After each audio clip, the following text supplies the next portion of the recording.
Alright, this is part 2. My camera just shut off on its own.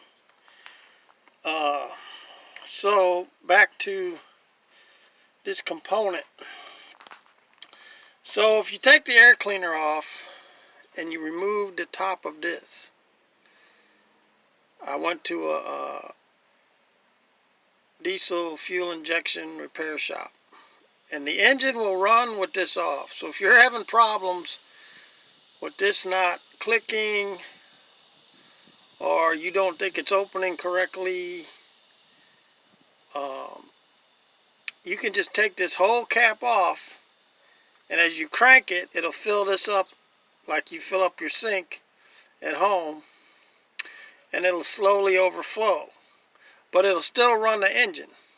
So you'll have diesel fuel leaking on the ground, and even after you put it on, it'll still be leaking like off the side of the engine. But at least you've eliminated your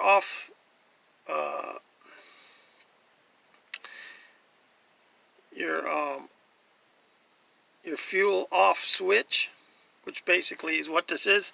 So then you can't even really stop your engine until you put this cap back on with it turned off. It'll just keep running until it runs out of fuel. So that's one way of bypassing your off switch if you think that's preventing your engine from running. So if you see you take this top off and it's full of fuel and you're cranking it and it's overflowing, then basically it's getting its fuel. So maybe that's not the problem. I mean, occasionally they get flooded, but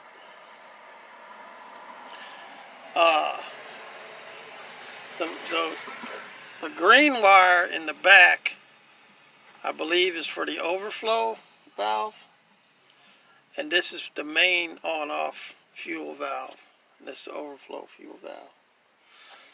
I'm making a repair video for YouTube. Okay, so let's move on to the next. I'm taking a picture. I'm taking a picture of the engine, not me. So don't worry about it.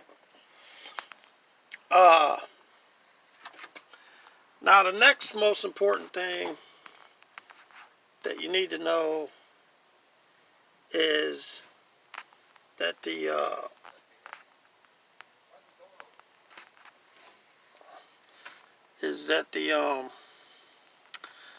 glow plugs are in working order. So I don't really know that much about the glow plugs on this truck. I know that they work for the most part. They get the engine started. But somebody had already bypassed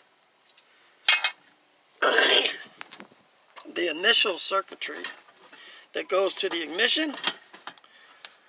When you're dealing with a truck this old, things start to not work after a while. So I'm just going to show you some of the components. That thing right there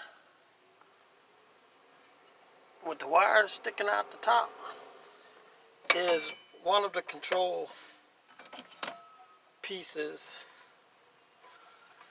of the glow plugs. And I believe this here is also the relay switch for the glow plugs. So somebody hooked up a secondary switch for the glow plug. So if your glow plugs don't heat up, you're going to have a real hard time getting this engine started. Sometimes a little bit of starting fluid, a little shot, just a little. You don't want to go too heavy. Not a big spray of starting fluid. You want to blow up your motor. Just a very small shot to get it to fire a little bit, and maybe that'll get it started.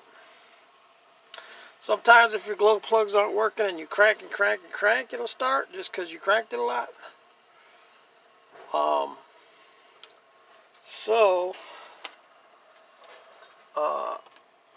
somehow or another, you're going to have to make sure your glow plug system's working if you want to just get in and start the truck, you know, like you're supposed to.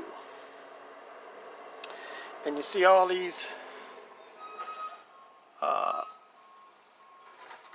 I don't know how the glow plug system, but since it works, I'm not going to mess with it until it breaks.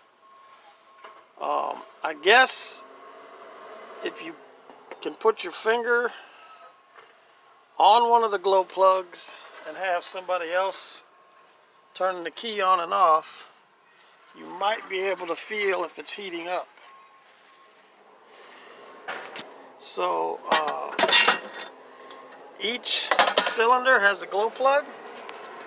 So you see the green wire hook to the glow plug. Somehow you might want to see if that's heating up. If your glow plugs aren't working, it's really hard to start your engine. And if you do run it out of fuel,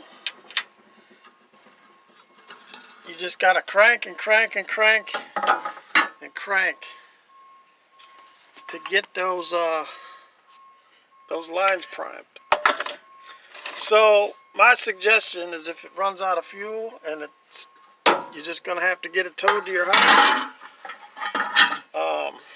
So what I do is I hook, because it's 2 batteries, one on each side. I hook a battery charger to each battery, and I put it on start, which is like a huge number of amps. You don't do that continuously, but if you want to crank it, you can go back and forth to slow charge and then start, slow charge and start. You just want to keep cranking it, and if that fuel starts coming out of that paper towel like I told you, means it's probably primed. So oh, did Athena want to be in my video? Oh, we have our pet pig out here, Athena. She wanted to be in the video. If you could send some donations for her food, she doesn't want to stop eating. So he's taking Athena for a walk.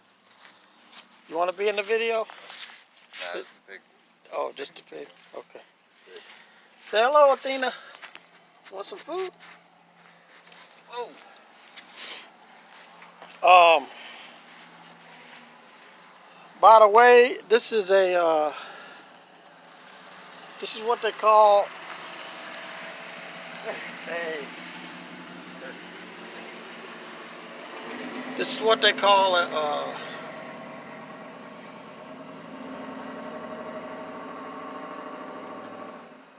the brake system is a Hydro Boost from the factory. So if you saw my Hydro Boost video on the Thunderbird, this is a Hydro Boost system, and the lines go to the power steering pump. So the power boost for the master cylinder is power steering fluid. So if you run out of power steering fluid, you also run out of brake power. So you want to keep your power steering fluid high, but you'll notice it'll start squealing if it goes too low, but you definitely don't want to drive like that. So I'm going to turn the key, and I'm going to show you what should be happening. When you hear the click, that is this relay switch clicking. So let's go. Oops, I just locked it instead of unlocking it. Let's go. And normally there's a light that comes on and turns itself off when it's ready to start, but somebody has hooked up some kind of bypass switch for the glow plugs, which I don't know. It went to this button. So I've had diesels before, and it's usually around 15 seconds. So we're going to hold it, okay, so I can hear fuel pump come on. That's good. I'm going to hold the glow plugs for 15 seconds. 1, 2, 3, 4, 5, 6, 7, 8, 9, 10, 11, 12, 13, 14, 15. See that little light tells me the glow plug's working? I'm going to put my foot on the accelerant. And we have start.